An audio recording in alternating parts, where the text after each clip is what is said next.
பாஜகவை கண்டித்து திராவிட முன்னேற்ற கழகத்தின் தலைவர் அவர்களுடைய வழிகாட்டுதலோடு திமுக மாணவரணி இன்று ஆர்ப்பாட்டத்தை அறிவிக்கின்றது.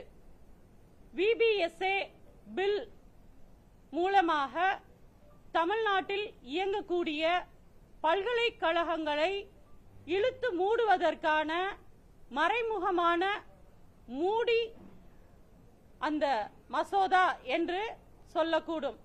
இந்த 3 திட்டங்களின் நாள் இன்று தமிழ்நாட்டிற்குள் பாசிச பாஜக கல்விக்கு முட்டுக்கட்டை போடுவதற்கு திட்டம் தீட்டி வருகின்றது. என்றைக்கு தவைக அரசு அமைக்கும் என்று அறிவிப்பு வந்ததோ அன்றைய தினமே மத்திய பாஜக அரசு PM ஸ்ரீ திட்டத்தை மீண்டும் அதை நிறுவ சொல்லி அறிவுறுத்தியுள்ளது. கடந்த திராவிட முன்னேற்ற கழகத்தின் ஆட்சியின் பொழுது முன்னாள் முதல்வர் முத்துவேல் கருணாநிதி ஸ்டாலின் அவர்கள் கல்வியை அடமானம் வைக்க மாட்டேன் என்று நெத்தி பொட்டியில் அடிச்சு அந்த தீர்மானத்தை திட்டத்தை நிராகரித்தார்.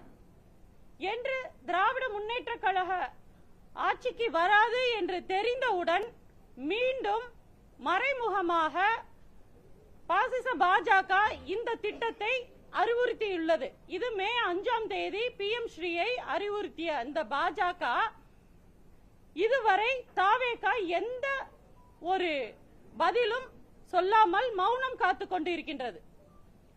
மே 20ஆம் தேதி பள்ளிக்கல்வி அமைச்சர் ராஜ்மோகன் அவர்கள் இதுக்கு நாங்க பரிசீலனை பண்ணுவோம் அப்படின்னு AVBP மாணவர் அமைப்பை திருப்பி அனுப்புனாங்க. பரிசீலனை பண்றதுக்கு இன்னும் எத்தனை நாட்கள் எடுத்துக்கொள்ளும் இந்த தவேக ஆட்சி? கல்வியை அடமானம் வைக்க துணிந்து விட்டதா தவேக அரசு?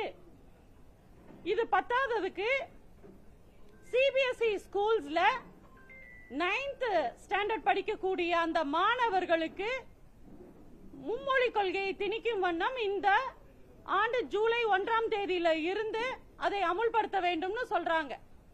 மும்மொழி கொள்கைக்கு எதிரான திராவிட முன்னேற்ற கழகம் தமிழ்நாட்டில் இருக்கும் வரை ஒருபோதும் இதை நாங்கள் அனுமதிக்க மாட்டோம் என்று எங்களுடைய கழக தலைவர் மாண்புமிகு முத்துவேல் கருணாநிதி ஸ்டாலின் அவர்களுடைய அறிவுறுத்தலின்படியும் கழக இளம் தலைவர் அன்பு அண்ணன் உதயநிதி அவர்களுடைய வழிகாட்டுதலோடும் நாங்கள் வருகின்ற ஜூன் 23ஆம் தேதி ஆளுநர் மாளிகை அருகில் பெரிய மாபெரும் ஆர்ப்பாட்டத்தை செய்ய உள்ளோம். இந்த PM ஸ்ரீ அப்படிங்கிறது பாத்தீங்க அப்படின்னா மும்மொழி கொள்கையை திணிக்கக்கூடியது.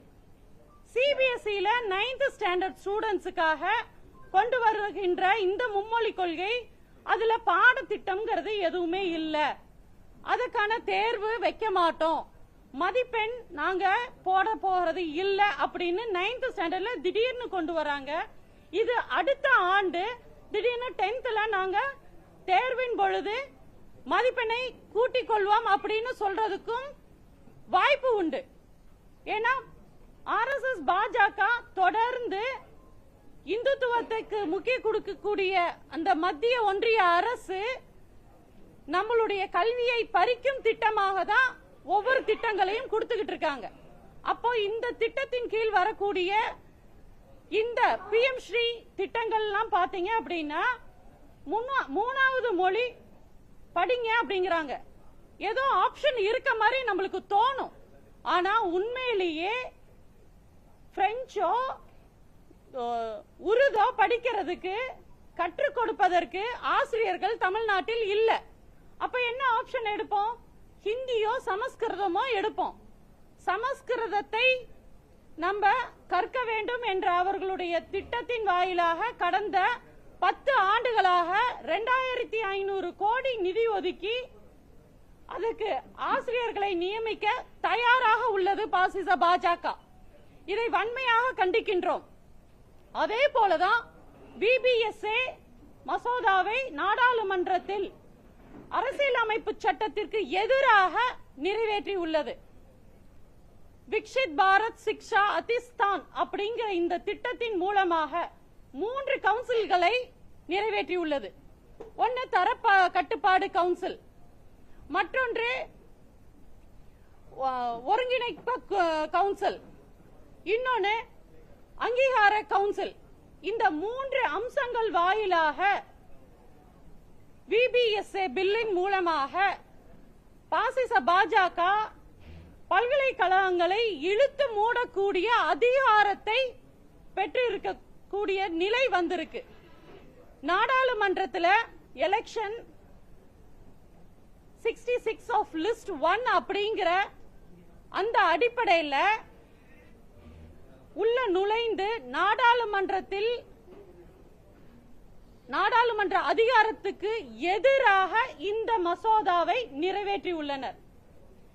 இந்த மசோதா மூலம் நம்மளுடைய தமிழ்நாட்டில் பல்கலைக்கழகங்களில் பெண் கல்வி, குறைந்த கட்டணம் மற்றும் இடஒதுக்கீடு இது போன்ற இந்த 3 முக்கிய அம்சங்களை பாதிக்கக்கூடிய மசோதாவாக இந்த VBSA மசோதா இருக்கின்றது. இதை பாரதிய ஜனதா கட்சி ஆட்சியில் திரும்ப பெற வேண்டும் என்பதை இந்த நேரத்தில் திராவிட முன்னேற்ற கழக தலைவர் அவர்களுடைய வழிகாட்டுதலோடு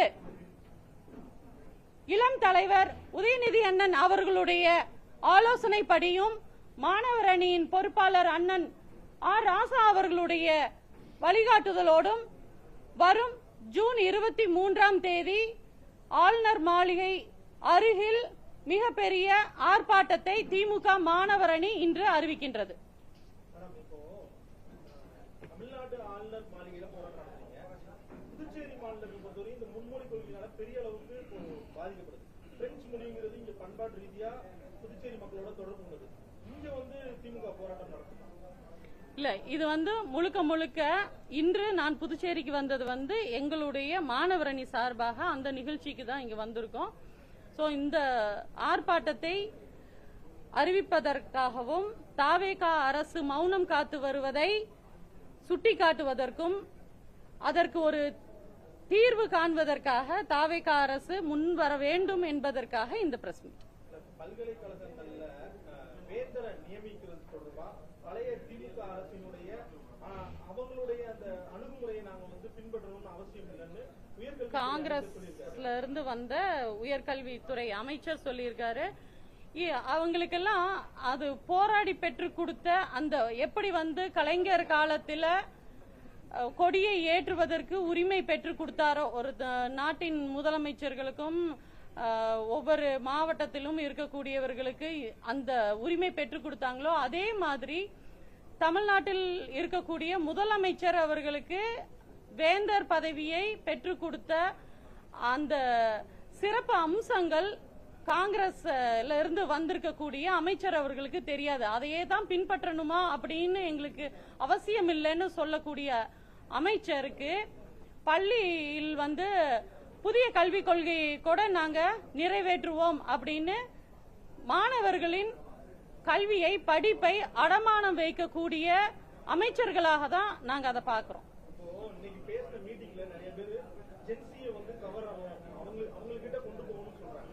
கேரளால எஸ்எஃப்ஐ மாதிரியான இயக்கம் ரொம்ப ஸ்ட்ராங்கா இருக்கு. தமிழ்நாட்டை பொறுத்தவரையும் திமுகவினர் நடத்தக்கூடிய கல்லூரிகள் பல்கலைக்கழகத்துல கூட திமுக மாணவர் மன்றம் இல்லாத ஒரு நிலை இருக்கு. நாங்க தமிழ் மாணவர் மன்றம் என்று அறிவிப்பு கொடுத்து 5 ஆண்டுகளாக மன்றம் அமைத்து செயல்பட்டு கொண்டு வருகின்றோம். அதை விரிவுபடுத்துவதற்கான துவக்கம் தான் இன்று புதுச்சேரியில் நடைபெற்றது. எத்தனை மன்றங்கள் இருக்குது? அதுல எத்தனை மாணவர் மன்றத்துல பார்ட்டிசிபேஷன்?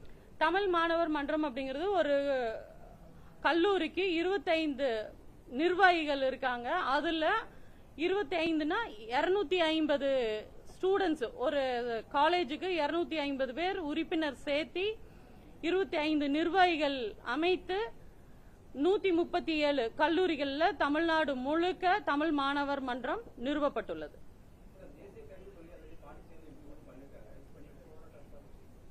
இல்ல, இது முழுக்க முழுக்க தமிழ்நாட்டுல நாங்க அறிவிப்பு கொடுக்கக்கூடிய அந்த ஆர்ப்பாட்டத்துக்காக பத்திரிகை சந்திப்பு. பாண்டிச்சேரியில இல்ல, பாண்டிச்சேரி